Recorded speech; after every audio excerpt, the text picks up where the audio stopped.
On February 25, 1957, a college student was checking his muskrat traps in a wooded area of Fox Chase, a neighborhood in northeast Philadelphia. It was cold, the ground still frozen from winter. As he walked through the underbrush, he noticed something strange. A large cardboard box lying on its side near a dirt road. It was a J.C. Penney bassinet box, the kind used to ship baby cribs. He glanced inside and saw what he thought was a doll. He moved closer. It wasn't a doll. It was the body of a small boy, naked, wrapped in a cheap blanket. The child's skin was pale, his hair had been recently cut crudely, unevenly, as if someone had tried to change his appearance. His body showed signs of severe abuse. He was maybe 4 years old, maybe 5, and no one knew who he was. The student ran to call police.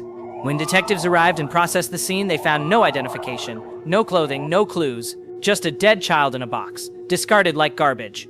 They searched missing persons reports. They canvassed the neighborhood. They showed his photograph to thousands of people. No one recognized him. He became known as the boy in the box, and more than 65 years later, he still hasn't been identified. This is the story of America's unknown child. The autopsy revealed a horror story. The boy had been severely malnourished, his body covered in old scars and bruises in various stages of healing. He'd been beaten repeatedly over a long period. There were signs of sexual abuse. His fingernails and toenails were neatly trimmed, suggesting someone had cared for his appearance even while abusing him. The cause of death was determined to be blunt force trauma to the head. He'd been struck so hard his skull fractured. But he hadn't died immediately. He'd suffered. The medical examiner estimated he'd been dead for several weeks before being found, possibly longer. His body had been carefully washed before being placed in the box, an attempt to remove evidence. Whoever killed him had tried to erase his identity. His hair had been cut shortly before or after death, possibly to make him harder to recognize. And then he'd been dumped in the woods, hidden but not buried, as if the killer wanted him found but not identified. It was a crime of profound cruelty, and it haunted everyone who worked the case. Philadelphia police launched a massive investigation. They distributed over 400,000 flyers with the boy's photograph, sending them to police departments, schools, and hospitals across the country. They showed his picture on television, in newspapers, in churches. The case received national attention. Tips poured in, hundreds, then thousands. Each one was investigated. Each one led nowhere. People claimed he looked like a neighbor's child, a nephew who'd moved away, a kid from their old neighborhood. But none of it checked out. The boy remained unidentified. Detectives traced the box. It had contained a bassinet sold at J.C. Penney, but thousands had been sold. They traced the blanket. It was cheap, mass-produced, untraceable. They even exhumed the body years later to take new photographs, hoping improved technology might help. Still nothing. It was as if the boy had never existed. No birth certificate, no school records, no family looking for him. How could a child simply vanish without anyone noticing? The case went cold, but it never closed. Detectives retired and passed the file to the next generation. The boy was buried in a local cemetery, in a donated plot, in a small casket paid for by donations. His gravestone read simply, "Heavenly Father, bless this unknown boy." Every year on the anniversary of his discovery, people left flowers, toys, notes.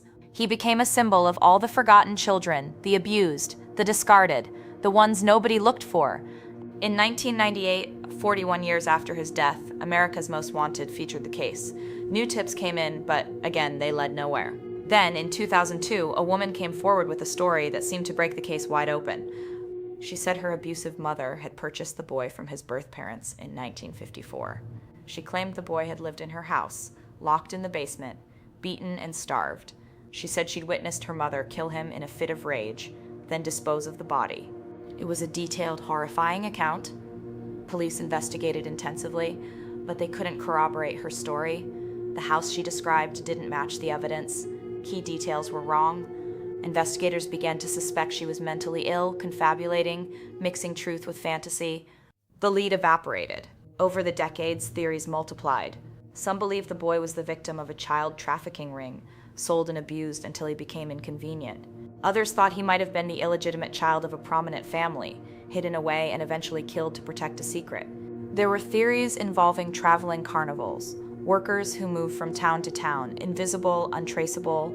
Some speculated he was the child of immigrants who feared authorities and never reported him missing. A few even suggested he'd been used in illegal medical experiments, though no evidence supported this.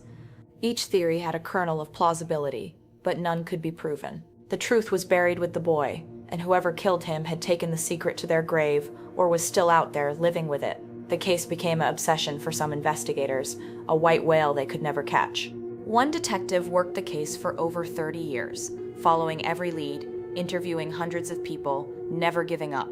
He died without solving it. In 2016, nearly 60 years after the boy's death, the Philadelphia Police Department exhumed his body again. Advances in DNA technology offered new hope. They extracted DNA and entered it into genealogical databases, the same technique that had recently been used to identify other cold cases. But there was a problem. The boy's DNA didn't match anyone in the system. No relatives came forward. No connections were found. It was as if his entire family line had disappeared, or had never existed in any database. Investigators tried facial reconstruction, creating clay models and digital images of what the boy might have looked like in life. They aged the images, hoping someone might recognize him as a sibling or childhood friend. They released the images to the media. Tips came in, dozens, then hundreds. Each was investigated. Each led nowhere. The boy remained a ghost, a face without a name, a life without a story. Then, in late 2022, something extraordinary happened. Investigators partnered with a genetic genealogy company and used advanced DNA analysis combined with family tree research. They worked backwards through generations, building family trees from distant relatives, looking for connections. It was painstaking work, taking months of analysis.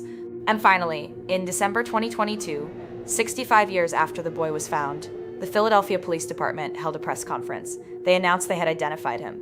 His name was Joseph Augustus Zarelli. He was 4 years old when he died. He'd been born in January 1953 to a woman named Lydia Zarelli. And then, as quickly as they'd found his name, the trail went cold again. Lydia Zarelli had died in 1974. Joseph's father was unknown. There were no living relatives who remembered him. No one knew what had happened to him between his birth and his death. The identification answered one question, who he was, but left the bigger mystery unsolved. How did he end up beaten, starved, and thrown away in a box? Investigators began piecing together what little they could find. Joseph had been born in the Philadelphia area. Records showed his mother had other children, but they'd been scattered, adopted, placed in foster care, lost to the system. The 1950s were a different time. Unwanted children, children born out of wedlock, children from poor families, they often slipped through the cracks. Social services were overwhelmed. Records were incomplete. A child could disappear and no one would notice, especially if the family was transient or dysfunctional. Detectives theorized that Joseph might have been given away, sold, or abandoned. Someone had taken him in, not out of love, but for darker reasons. And for months, maybe years, he'd been hidden, abused, and finally killed. The person or people responsible were almost certainly dead by now. The case was 65 years old, but knowing his name changed something. He was no longer the boy in the box. He was Joseph. He had an identity. He had existed. In 2023, Joseph's grave was updated. The old headstone that read, America's Unknown Child, was replaced with a new one bearing his name, Joseph Augustus Zarelli. A memorial service was held, attended by investigators, volunteers who'd worked the case for decades, and strangers who'd been haunted by his story. People left toys, flowers, and letters. One letter read, Joseph, we never forgot you. We never stopped looking. Now you have your name back. Rest in peace. It was a moment of closure, but also profound sadness. Because while Joseph finally had his identity, justice remained elusive. The people who abused and killed him would never be held accountable. The full story of his short, brutal life would likely never be known. All that remained was his name, a gravestone, and the memory of a little boy who deserved so much better than what the world gave him. The case of Joseph Zarelli forces us to confront uncomfortable truths. In the 1950s, and even today, children fall through the cracks. They're abused behind closed doors, they're hidden, neglected, and sometimes killed, and no one notices. Joseph wasn't reported missing because no one was looking for him. He had no one, and he's not alone. Every year, unidentified bodies are found. Some are children, some remain nameless for decades. The National Missing and Unidentified Persons System lists thousands of cases. Some will never be solved. Joseph was lucky in a sense. People cared. Investigators never gave up. Volunteers kept his memory alive. Technology eventually gave him his name back. But how many other children are out there, forgotten, their stories untold? The case reminds us that every unidentified body was a person, with a name, a life, people who should have protected them. And when the system fails them, when society fails them, we owe it to them to keep searching, keep asking, keep demanding answers. There's a particular cruelty in what was done to Joseph. Whoever killed him didn't just take his life, they tried to erase his existence. They cut his hair to change his appearance. They washed his body to remove evidence. They left him in a box, discarded, as if he'd never mattered. But they failed, because 65 years later, people still remembered. Detectives still worked the case. Volunteers still left flowers on his grave, and technology finally gave him back what they tried to take, his name. Joseph Augustus Sorelli existed. He was born. He lived, however briefly and painfully, and now he's remembered.